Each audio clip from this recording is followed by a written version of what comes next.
US ಅಲ್ಲಿ 3 ಮಾಡಿದ್ದೀವಿ, Mexico ಅಲ್ಲಿ 1 ಮಾಡಿದ್ದೀವಿ, ಫ್ರಾನ್ಸು, ಪೋಲೆಂಡು, ಡೆನ್ಮಾರ್ಕು, ಬಾರ್ಸಲೋನಾ. ನೀವೆಲ್ಲ KGF ಸಿನಿಮಾ ನೋಡ್ಬಿಟ್ಟಿರಿ. ಸಿನಿಮಾದಲ್ಲಿ ಒಂದು ಪ್ರಶ್ನೆ ಕೇಳ್ತಾರೆ ಒಂದು ಸೀನಲ್ಲಿ, ಅಂಥದ್ದೇ ಒಂದು ಆಂಬಿಷನ್ ಇಟ್ಕೊಂಡ್ರು ಒಬ್ಬರು ಆಂಟ್ರಪ್ರನರ್ ಇವತ್ತು ನಮ್ಮ ಜೊತೆ ಇದ್ದಾರೆ. ಯಾವುದೇ ರೀತಿಯ ಭಯ ಇಲ್ಲದೆ ಇರೋದು ತುಂಬಾ ಇಂಪಾರ್ಟೆಂಟ್ ಒಂದು ಸಕ್ಸಸ್ ಆಗ್ಲಿಕ್ಕೆ. ನಮ್ಮ ತಾಯಿ ಚಿಕ್ಕದ್ರಿಂದನೂ ಅವ್ರೊಂದು ಮಾತಾಡೋದು, ನೀನು ಅವತಾರ ಪುರುಷ, ಹುಟ್ಟಿರೋದು ಏನೋ ಒಂದು ಸ್ಪೆಷಲ್ ಮಾಡಲಿಕ್ಕೆ ಅಂತ. ನಮ್ಮ ಜೊತೆ ಇದ್ದಾರೆ ಕ್ಯಾಪ್ಟನ್ ಫ್ರೆಶ್ ಸಂಸ್ಥೆಯ ಸ್ಥಾಪಕರಾದಂಥ ಉತ್ತಮ್ ಗೌಡ ಅವರು. ಪಕ್ಕ ಕನ್ನಡ ಬಾಯ್, ಪಕ್ಕ ಮೈಸೂರು ಬಾಯ್. ಆಮೇಲೆ ಇಂಡಿಯಾ ಮಾರ್ಕೆಟ್ನ ಬಿಟ್ಟು ಬೇರೆ ಕಡೆ ಹೋಗುವಂಥದ್ದು ಮಾಡಿದ್ರು. ಏನು ಕಾರಣ? ಒಂದು ಸಿಟಿ ಲೆವೆಲಲ್ಲಿ ಮಾಫಿಯಾ, ಬ್ರೆಜಿಲ್ ಮಾರ್ಕೆಟಲ್ಲಿ ಆಲ್ಮೋಸ್ಟ್ ಎಲ್ಲ ನಮ್ಮ ಮೇಲೆ ಸ್ಕೆಚ್ ಆಗೋಕ್ಕೆ ಶುರು ಮಾಡಿಬಿಟ್ಟು. ಇನ್ಫ್ಯಾಕ್ಟ್ ನನ್ನ ಆಫೀಸ್ಗೂ ಬಂದು ಒಂದು 2-3 ಜನ.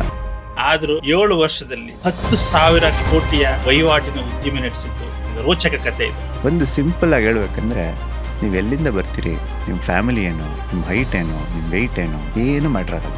ಒಂದೇ ಒಂದು ಮ್ಯಾಟ್ರ್ ಆಗೋದು, ಮೈಂಡ್ ಹೆಂಗಿದೆ. ಗೊತ್ತಾಗೋಯ್ತು ವಿರಾಟ್ ಕೊಹ್ಲಿ ಆಗ್ಲಿಕ್ಕಾಗಲ್ಲ ಇಲ್ಲಿ ಅಂತ. ಬಟ್ ಏನಂದರೆ ಗೇಮ್ ಅಂಡರ್ಸ್ಟ್ಯಾಂಡಿಂಗ್ ಇತ್ತು. ಸೊ ನಂದೇ ಒಂದು IPL ಕಟ್ಬಿಟ್ಟೆ, ಯಾಕಂದರೆ ಸಾಮ್ರಾಜ್ಯ ಸಾಮ್ರಾಜ್ಯ ಸಾಮ್ರಾಜ್ಯ ಅಂತ ಅದೊಂದು ಮೈಂಡಲ್ಲಿದೆ. ನಮ್ಮಲ್ಲಿ ರಥದಲ್ಲಿರೋದೆಲ್ಲ ನಂದೇ ಅಂತಾರೆ, ನೀವು ಸಮುದ್ರದಲ್ಲಿರೋದು ಅಂತಿದ್ದೀರಿ.